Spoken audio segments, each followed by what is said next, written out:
नमस्कार. 21 day exercise series दिवस पहिला. एक्सरसाइज का गरजेचा आहे? फक्त डाएट करून बेली फॅट कमी होत नाही, माहिती आहे ना? खूप लोक वेट लॉस साठी डाएट सुरू करतात.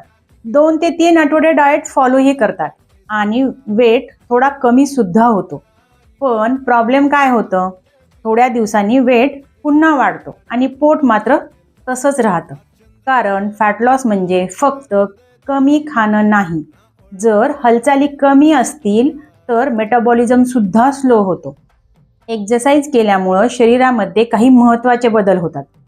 सगळ्यात महत्त्वाचं, मेटाबॉलिझम वाढतं, कॅलरी जास्त बर्न होतात, स्ट्रेस मात्र कमी होतो आणि शरीर फॅट बर्निंग मोडमध्ये जातं. म्हणून बेली फॅट कमी करायचं असेल तर डाएट सोबत डेली मूवमेंट खूप गरजेचे आहेत. तर आजचं टास्क खूप सिंपल आहे. फक्त 15 मिनिटं ब्रिस्क वॉक करा. बस, सुरुवात इतकीच.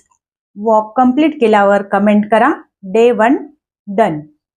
पण एक गोष्ट सांगते, जिम शिवायही फॅट बर्न होऊ शकतो. उद्या आपण बोलणार आहोत नीट बद्दल. काय आहे ते जाणून घेऊयात. त्यासाठी या चॅनलला सबस्क्राईब करा आणि या व्हिडिओला लाईक आणि शेअर करायला मात्र विसरू नका. स्वस्थ आणि मस्त जगा. Fun food fitness doctor Swati सोबत. धन्यवाद.